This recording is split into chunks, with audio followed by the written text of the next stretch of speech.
করি, 4 খলিফা ছিল আর মুজিব বাহিনীর 4 নেতা ছিল। এই 8 নেতাকেই বঙ্গবন্ধু মনে করছে এরাই দেশ স্বাধীন করছে। তার রেজাল্ট হয়েছে বাকশাল। আমাদের কেন যেন মোহ হয়ে যায়, বিদেশে কেউ গেলেই আমাদের রাষ্ট্রনায়করা এই বোধহয় ধরছে, এই করছে, জড়ায় ধরছে। ভালো, আজকে বাইডেনের সঙ্গে কেন বৈঠকটা গুরুত্ব পেয়েছে? যেহেতু নরেন্দ্র মোদী ইউনূসের সঙ্গে দেখা করেনি, বলেছে যে, এবং সে কেমিস্ট্রির ইকুয়েশন দিয়ে সমন্বয়ক বলেছে। সমন্বয় মানে সবাইকে সমন্বয় করা। আজকে দেখেন ওই যে 5ই সেপ্টেম্বর যে গণ র্যালি হলো, সেইখানে আনাসের আব্বার ভাষ্য মতে হাসনাত আব্দুল এবং সার্জিস দেখেছে যে উনি শহীদের আব্বা, সম্মান দিয়ে সামনে রেখেছে, কিন্তু উনি যে আনাসের হয়ে মামলা করতে চেয়েছে, ওনাদের হেল্প চেয়েছে, এই সময়টুকু হয়নি। আমি আজকে দাবি না, আমি আহ্বান জানাতে চাই, প্রয়োজনে আমরা করব। এই ফারুক ভাই, ইলিয়াস সাহেব, আমরা আরেকটা কথা তো বললেন না আপনি, যে আনাসের বাবা যেদিন ওই যে শহীদি মার্চ হয়েছিল, ওইটাই বলছি, ওইটাই হ্যাঁ, সেদিন যে এই যে হাসনাতের সাথে দেখা করার জন্য উনি হাসনাত এবং সার্জিস দেখে, না হাসনাত এবং সার্জিস দেখে বলছে উনি তো শহীদের বাবা, ঠিক আছে উনি সামনে থাকুক। সামনে থাকার পরে ওদের চেনের মধ্যে আসতে দেয়নি, পরে আর উনি ওনাদের খুঁজে পাইনি। এটা হবে কেন? এই যে 2 ছাত্র উপদেষ্টা হয়েছে, এই সরকারের তো এতদিনে উচিত ছিল সমস্ত শহীদদের তালিকা সম্পূর্ণ করা এবং আপনার আহতদের রাষ্ট্র চিকিৎসার ভার নেবে। আমরা দেখলাম এই যে হাতে কি নাম বিভিন্ন যে অর্থোপেডিক যন্ত্রপাতি লাগিয়ে আমার যে ছেলেমেয়েরা চোখে দেখতে পায় না, তারা 2 দিন এসে ইউনূস সাহেবের বাসার সামনে, মানে রাষ্ট্রীয় বাসার সামনে এসে অবস্থান করতে হলো। তাহলে সমন্বয়করা কি কাজ করছে? 2 ছাত্র যে উপদেষ্টা করা হচ্ছে তাদের কাজ কি? এখন বেশি বলতে গেলে বলবে যে মাত্র 42 দিন না 45 দিন। ঠিক আছে, তার মধ্যে বেসিক কিছু কাজ তো আপনারা করে ফেলবেন। এই জন্য আমি বলি কি জানেন, রবীন্দ্রনাথের ভাষায় ওই স্বীকৃতির একটা নগ্ন প্রতিযোগিতা বাংলাদেশে হয়। এই জন্য ওই কবিতা খুব ইম্পর্টেন্ট। রথ ভাবে আমি দেব, পথ ভাবে আমি, মূর্তি ভাবে আমি দেব, হাসে অন্তর্যামী। ফারুক সাহেব যথার্থ বলেছে। মুক্তিযুদ্ধের পরে আমার বাবা নিজেও মুক্তিযোদ্ধা, ওই সময় তরুণ সরকারি অফিসার, চাকরির মায়া প্রলোভন ত্যাগ করে যুদ্ধে চলে গিয়েছিল, জানতো না যে দেশ স্বাধীন হবে, কেউই জানতো না। এই সেম দেখেছি আমরা, ইতিহাস পড়বেন। আমি 2 শেষ করি। 4 খলিফা ছিল আর মুজিব বাহিনীর 4 নেতা ছিল। এই 8 নেতাকেই বঙ্গবন্ধু মনে করছে এরাই দেশ স্বাধীন করছে। তার রেজাল্ট হয়েছে বাকশাল।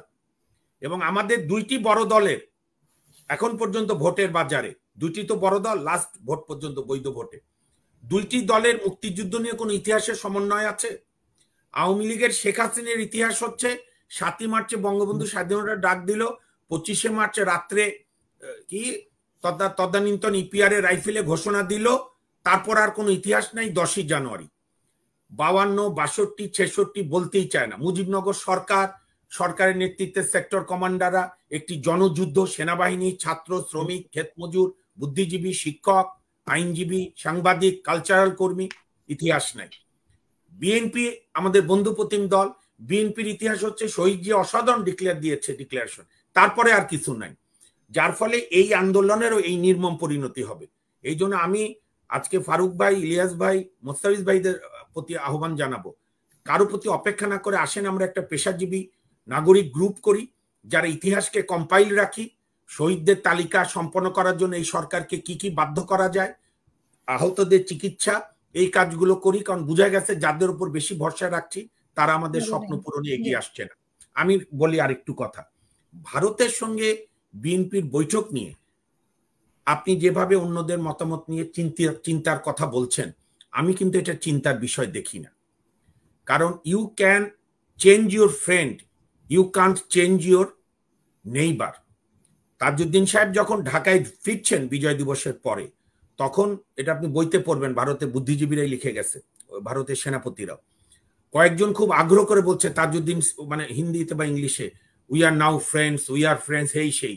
তাজউদ্দিন মুচকে হেসে বলেছে, yes, equal footing, equal status. তো বিএনপিও আমার ধারণা, মির্জা ফখরুল আলমগীর ভাইও তাই বলেছে, আপনি তো ভারতের সঙ্গে যুদ্ধ করবেন না, আপনি ভারতের তার কৃতকর্মের সমালোচনা করবেন, আবার ভারতের সঙ্গে নর্মাল সম্পর্ক তো রাখতে হবে। ভারতের অ্যাম্বাসেডার এসে প্রণব বার্মা কি নাম, সে এসে ইউনূস সাহেবের সঙ্গে দেখা করেছে না? ইউনূস সাহেব আপনার নরেন্দ্র মোদীকে ফোন দিয়েছে না? বিএনপিও চায় নিশ্চয়ই যে ভারতের সঙ্গে নর্মাল সম্পর্ক, ইকুয়াল ফুটিংয়ে, ইকুয়াল স্ট্যাটাসে। যখনই দাদাগিরি চেষ্টা করবে অবশ্যই প্রতিরোধ করবে, এবং এটাই পররাষ্ট্রনীতি হওয়া উচিত বিএনপির, অন্যান্য দলগুলোর, রাষ্ট্রে। আর আমেরিকাকে আমি একটা ফ্র্যাঙ্কলি কথা বলি, আমাদের কেন যেন মোহ হয়ে যায়, বিদেশে কেউ গেলেই আমাদের রাষ্ট্রনায়করা এই বোধহয় ধরছে, এই করছে, জড়ায় ধরছে। ভালো, আজকে বাইডেনের সঙ্গে কেন বৈঠকটা গুরুত্ব পেয়েছে? যেহেতু নরেন্দ্র মোদী ইউনুসের সঙ্গে দেখা করেনি, যে কারণে বাইডেনের সঙ্গে দেখা না হলে আমাদের মানসিকতা একটা ভেঙে যেত। সেইটা সারা বিশ্ব দেখলো যে না, মার্কিন যুক্তরাষ্ট্র একটা বড় দল, বড় দেশ, তারা অর্থনৈতিক সাহায্য দিয়েছে, এটা তো অস্বীকার করার উপায় নাই। পশ্চিমা পুঁজিবাদী বিশ্বের ব্লু আইড বয় হচ্ছে ডক্টর ইউনুস, আমরা সেটা কাজে লাগাতে চাই, কিন্তু আমাদের স্বার্থ রেখে। আর উইনস্টাইন চার্চিলের একটা বিখ্যাত উক্তি আছে, প্রত্যেক দেশের পররাষ্ট্রনীতি স্থির থাকে না, তার স্বার্থের উপর নির্ভর করে পররাষ্ট্রনীতি আগায়। যেমন ইউনুস সাহেব ঠিক করেছে, পাকিস্তানের প্রধানমন্ত্রীর সঙ্গে সাক্ষাৎ করেছে, শাহবাজ শরীফ সাহেবের সঙ্গে। আমাদের উচিত হচ্ছে ভারতের সঙ্গে নর্মাল সম্পর্কের পাশাপাশি পাকিস্তান, আফগানিস্তান, মায়ানমার, আপনার নেপাল, মালদ্বীপ, শ্রীলঙ্কা, পাকিস্তান সহ একটা অঘোষিত কন্টিনিউয়াস ঐক্য রাখা, যে ভারতের দাদাগিরি ঠেকানোর জন্য আমাদের নিজেদের মধ্যে ঐক্যটা আরো সুদৃঢ় হতে হবে। সুতরাং আমি শেষ করছি এইখানে, আমি মোস্তাফিজ ভাইয়ের সঙ্গে একমত যে অনেক বক্তব্য নিয়ে আমি বেশি আলোচনা করতে চাই না। একটা জিনিস আমাদের সবার মনে রাখতে হবে, ইতিহাসে একসময় সিরাজদৌল্লাকে বিশ্বাসঘাতক বলা হয়েছিল, মীর জাফরকে রাজা বলা হয়েছিল। ইতিহাসে এখানেও আমরা বহুবার দেখেছি শেখ মুজিবকেও একেবারে অন্ধকারে নিয়ে যাওয়ার চেষ্টা, আবার গত 15 বছর ধরে জিয়াউর রহমানকে অপসারণ করার চেষ্টা ইতিহাস থেকে। ইতিহাস কারো ডিকটেশনে হয় না, ইতিহাস তার নিজস্ব আখরে ভেসে ওঠে। ইতিহাস লিখবার চেষ্টা যারা করে তারা বোকার স্বর্গে বাস করে। বরং আমি এই সরকারকে অনুরোধ করব, সংস্কার যেগুলো আপনারা বেসিক সংস্কার ধরেছেন, সংস্কারগুলো করে নির্বাচনের মাধ্যমে জনগণের প্রতিনিধির কাছে ক্ষমতা হস্তান্তর করে।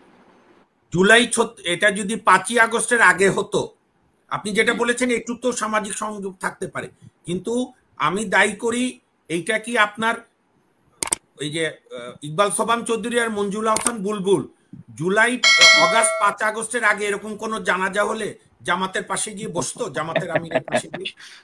না, তাহলে তো জামাত ঢুকতেই পারতো না ক্লাবে।